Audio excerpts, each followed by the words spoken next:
Hello, everybody. Welcome to today's Reading Through the Bible in 365. Today we are going to be reading Ezra chapter 3, 4, and 5, and John chapter 20.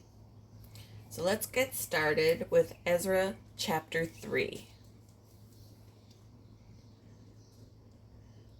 In early autumn, when the Israelites had settled in their towns, all the people assembled in Jerusalem with a unified purpose. Then Jeshua, son of Jehozadak, joined his fellow priests, and Zerubbabel, son of Shealtiel, with his family in rebuilding the altar of the God of Israel. They wanted to sacrifice burnt offerings on it, as instructed in the law of Moses, the man of God. Even though the people were afraid of the local residents, they rebuilt the altar at its old site. Then they began to sacrifice burnt offerings on the altar to the Lord each morning and evening. They celebrated the Festival of Shelters as prescribed in the law, sacrificing the number of burnt offerings specified for each day of the festival. They also offered the regular burnt offerings and the offerings required for the new moon celebrations and the annual festivals as prescribed by the Lord. The people also gave voluntary offerings to the Lord. 15 days before the Festival of Shelters began, the priests had begun to sacrifice burnt offerings to the Lord. This was even before they had started to lay the foundation of the Lord's temple. Then the people hired masons and carpenters and bought cedar logs from the people of Tyre and Sidon, paying them with food, wine, and olive oil. The logs were brought down from the Lebanon mountains and floated along the coast of the Mediterranean Sea to Joppa, for King Cyrus had given permission for this. The construction of the temple of God began in mid-spring during the second year after they arrived in Jerusalem. The workforce was made up of everyone who had returned from exile, including Zerubbabel son of Shealtiel, Jeshua son of Jehozadak, and his fellow priests, and all the Levites. Brindley's walking around in the bushes. The Levites, who were 20 years older, were put in charge of rebuilding the Lord's temple. The workers at the temple of God were supervised by Jeshua with his sons and relatives, and Kadmiel and his sons, all descendants of Hodaviah. They were helped in this task by the Levites of the family of Henadad. When the builders completed the foundation of the Lord's temple, the priests put on their robes and took their places to blow their trumpets. And the Levites, descendants of Asaph, clashed their cymbals to praise the Lord, just as King David had prescribed. With praise and thanks, they sang this song to the Lord. He is so good. His faithful love for Israel endures forever. Then all the people gave a great shout, praising the Lord, because the foundation of the Lord's temple had been laid. But many of the older priests, Levites, and other leaders who had seen the first temple wept aloud when they saw the new temple's foundation. The others, however, were shouting for joy. The joyful shouting and weeping mingled together in a loud noise that could be heard far in the distance. Chapter 4. The enemies of Judah and Benjamin heard that the exiles were rebuilding a temple to the Lord, the God of Israel.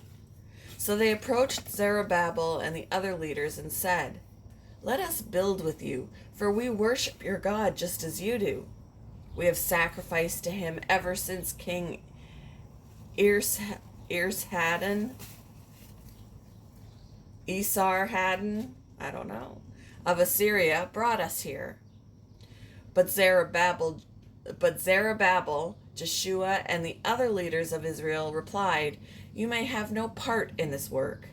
We alone will build the temple for the Lord, the God of Israel, just as King Cyrus of Persia commanded us." Then the local residents tried to discourage and frighten the people of Judah to keep them from their work. They bribed agents to work against them and to frustrate their plans. I don't know what all that beeping is, guys. I'm sorry.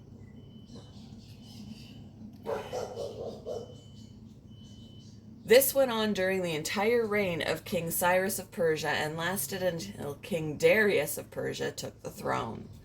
Years later, when Xerxes began his reign, the enemies of Judah wrote a letter of accusation against the people of Judah and Jerusalem. Even later, during the reign of King Artaxerxes of Persia, the enemies of Judah, led by Bishlam, Mithredath, and Tabeel, sent a letter to Artaxerxes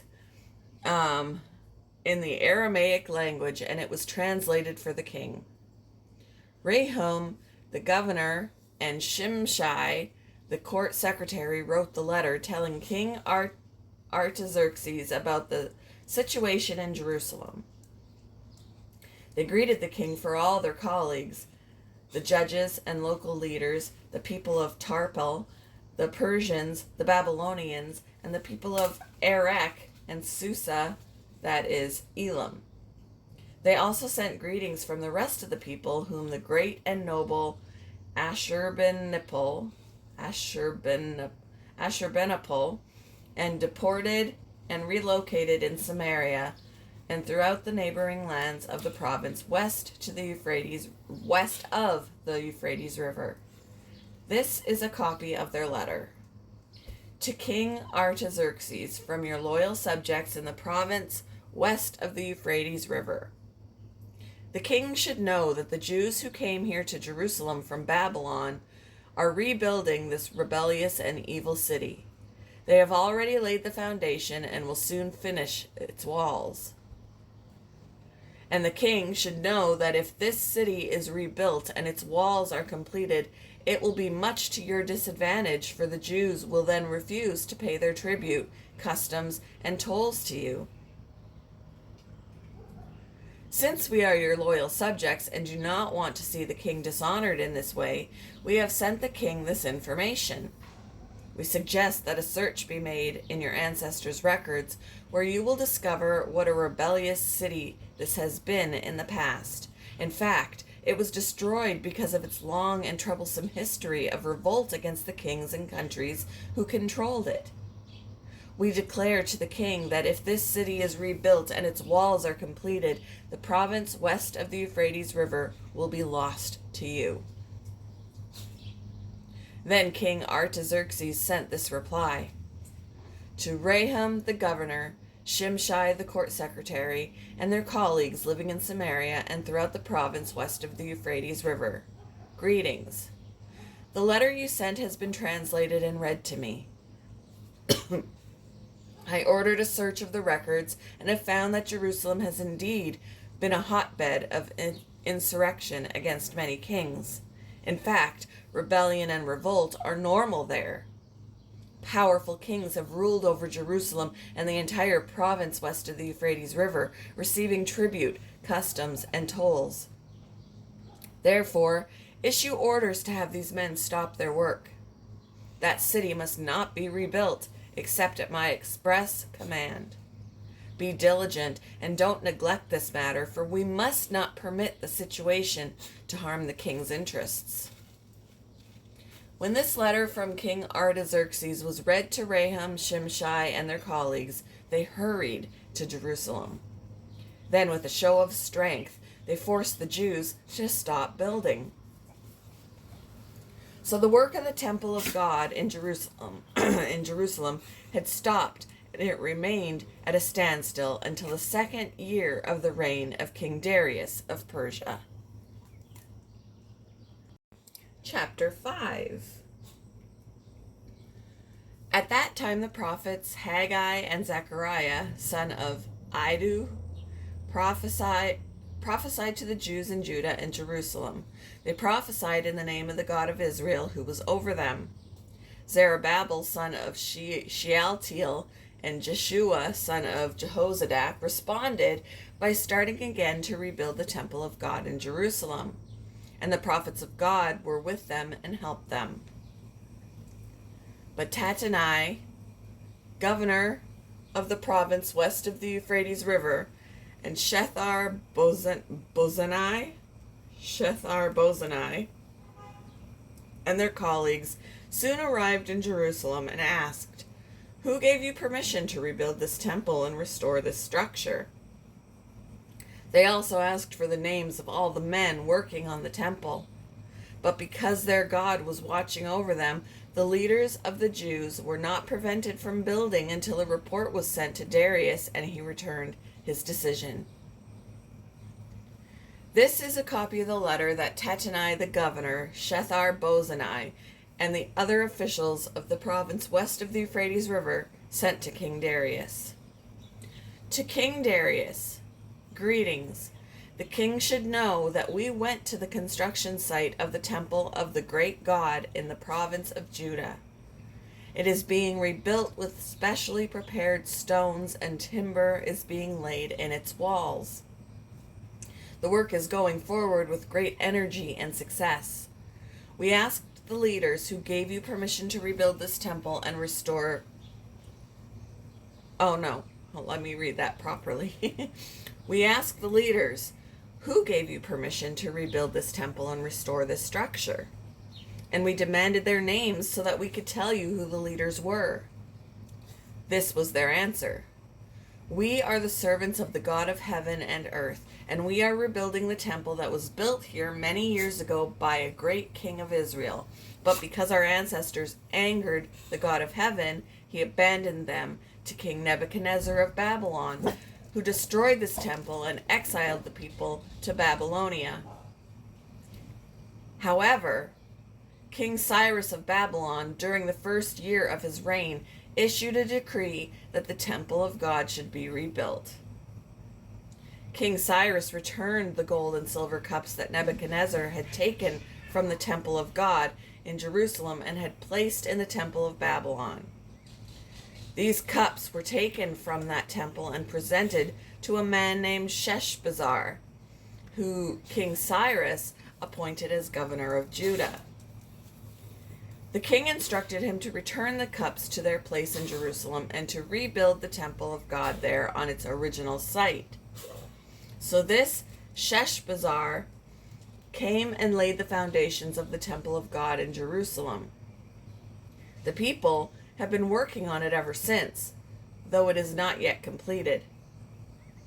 Therefore, if it pleases the king, we request that a search be made in the royal archives of Babylon to discover whether King Cyrus ever issued a decree to rebuild God's temple in Jerusalem, and then let the king send us his decision in this matter. Moving on to John chapter 20. Early on Sunday morning, while it was still dark, Mary Magdalene came to the tomb and found that the stone had been rolled away from the entrance. She ran and found Simon Peter and the other disciple from She ran and found Simon Peter and the other disciple, the one whom Jesus loved. She said, "They have taken the Lord's body out of the tomb, and we don't know where they have put him." Peter and the other disciple started out for the tomb. They were both running, but the other disciple outran Peter and reached the tomb first. He stooped and looked in and saw the linen wrappings lying there, but he didn't go in. Then Simon Peter arrived and went inside.